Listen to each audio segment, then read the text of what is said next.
and this here may be tough to you. Snack cake to me, yeah, more hostess. This been overdue forever. Asked me when it was dropping, said never. Should've made you cut the feta, but I designed it Freemason Margiela. What's good, Shellitronnn here, the most spoke, no joking. I'm back at again with a brand new video. And I'm gonna keep it a Bo-Berry biscuit here. This is some really big news that I just saw come up on my feed. But before I get into that, I just want to say one thing. The refs got nothing wrong in that Rams and Saints game. Moving on. Just earlier this morning on Martin Luther King Jr. Day, hope you all out here celebrating, doing what you do best for MLK, man. We all have dreams out here. Follow yours. The NFL just announced all the matchups for the international games this year. I believe it's going to be 4 games in London and 1 game in Mexico, which is a pretty big deal because they didn't have a game in Mexico last year because of the field issues. And I believe 2 years ago, was it the Cowboys and the Raiders who played in Mexico City? And it was horrible. There are fans in the stands shining laser pointers in dudes' eyes, like on the field and whatnot, being weird and everything. And I think the league in some ways felt kind of weird about, do we really want to subject our players to be playing in Mexico? Not only because of the field conditions, and not just because of the wild fans that are there who are much more used to soccer and getting even crazier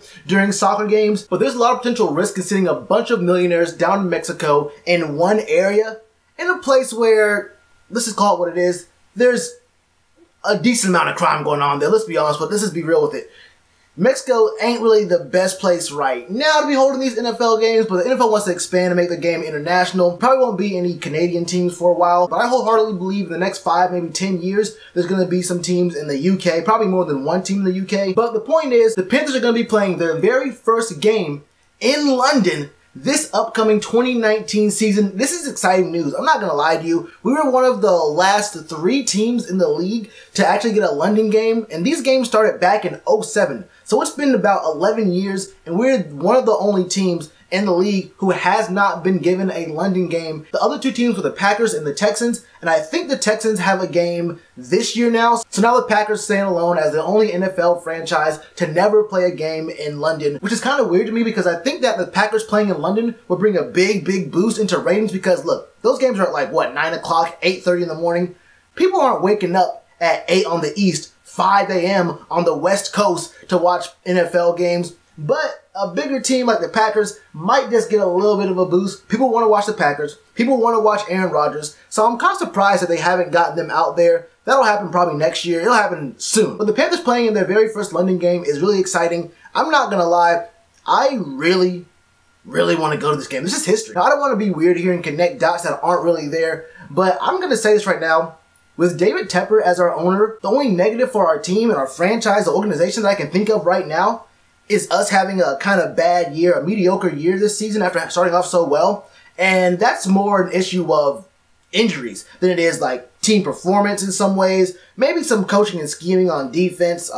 We had kind of a bad O-line, but we did well enough with that O-line to go, let's call it 12, 13 weeks of solid play before the last 4 weeks of the season where things broke down. But this London game is going to be big for the Panthers. And obviously we have F.A. Abada who came to us from the UK. There's a lot of buzz about him. He made a few plays this year. Got a bit of hype behind him. The Panthers actually followed him to London to have like meet and greets and like different kind of events and whatnot for him. So we understand exactly what's going on with that story. That's going to be a story I highly doubt F.A. does not make the team this upcoming season. Now, in full disclosure, I think he was more hype than he was actual production this past season. But then again, the whole D-line was not that great. So we'll have to see how he does next season if he does make the team, and I wholeheartedly believe he will. And the best news about this game is that this is going to be an away game for the Panthers, so we don't even lose one of our 8 home slots for this game in London. What are your thoughts? Is this an exciting game for you guys? Have you been waking up mad early to watch some of the other London games from previous seasons?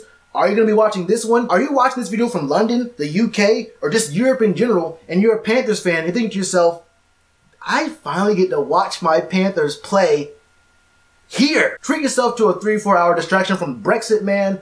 It'll do you wonders, man. Anyway, let me know your thoughts on this news in the comments below. And you already know to do with that like button. Cheers to you, appreciate the chance. Been told y'all I been the man. Been told y'all I had the gift. Tell a friend to tell a friend. Real ones gonna recommend. Count this as another win.